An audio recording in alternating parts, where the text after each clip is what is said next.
Hi, this is actually a video which is going to show these two really cool M&M's collectible clocks made by the Danbury Mint.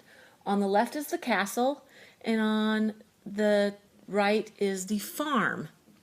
And really what the purpose of this video is to show functionality. If you take a look, the farm, the big hand is on the 12, it's 10 o'clock or 11 o'clock, and it's 3 o'clock straight up on the castle. And to show you that the clocks work, well, we're just going to let the clocks tick. And there can't be anything more boring than a video about a clock ticking. So I thought, well, if you're interested in M&M's clocks, maybe it might be fun to hear a couple facts about M&M's while we watch the clock tick. This is actually taken from mentalfloss.com. Jeff Wells wrote this article on October 3rd, 2015, and it's called 15 Melt-in-Your-Mouth Facts About M&M's. So I'm just going to kind of highlight a few of those for you and to entertain you as we watch the M&M's clock tick. M&M's were invented by a guy named Forrest Mars Sr. He was the son of the Mars Candy Company founder, and he and his dad had a fight. And so in 1932, he decided he was going to go to England. He was going to say, heck with you. He was going to make his own confectionery company, thank you very much. And he was going to make a better candy. Well, he took a little visit to Spain, and it was the Spanish Civil War, and there he observed some Spanish soldiers eating some chocolate candies encased in a hard, sugary shell.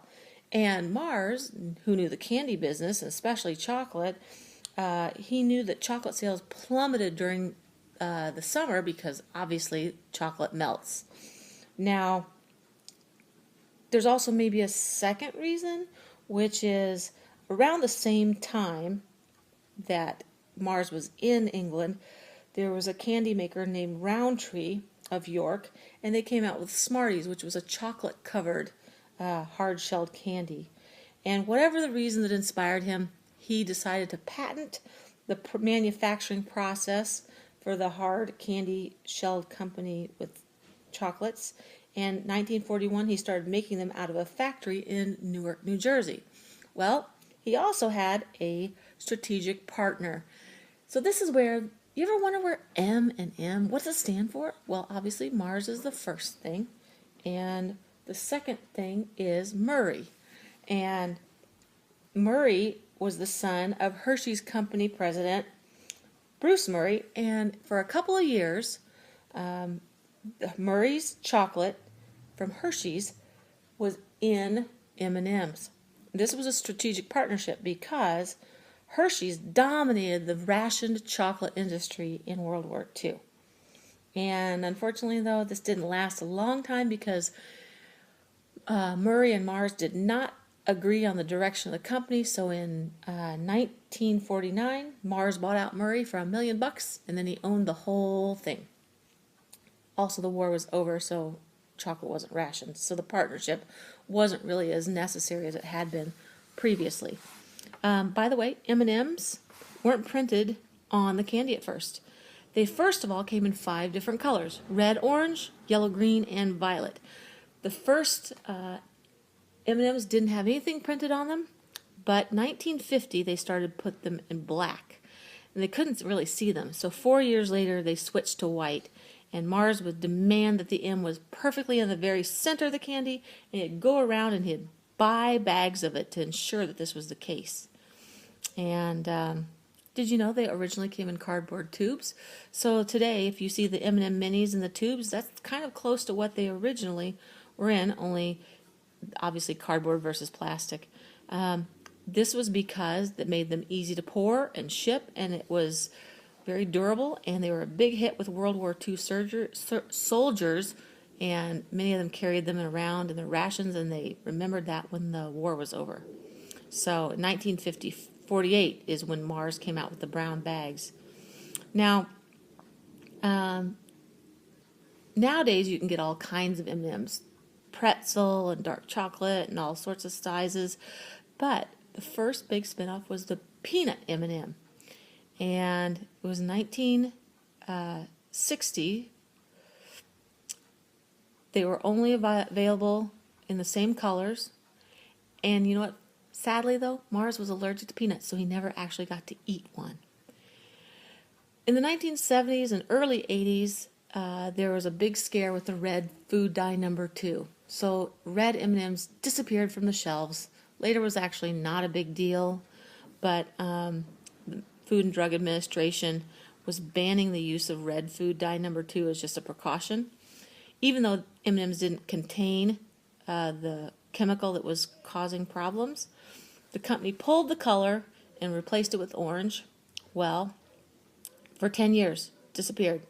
In 1982, there was a guy named Paul Heathman. He was at the University of Tennessee. He, as a spoof, kind of decided in response to all these mail order campaigns and junk mail subscriptions, for 99 cents you could get a membership in the Society for Restoration and Preservation of Red M&Ms.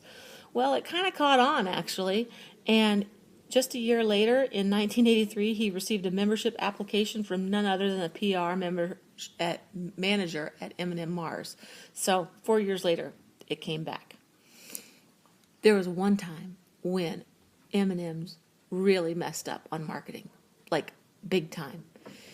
There was a little guy named Steven Spielberg, and he had this little movie called E.T., and the alien was picking up little pieces of candy, and that opportunity was first offered to M&M Mars for M&Ms, and they said, no thanks.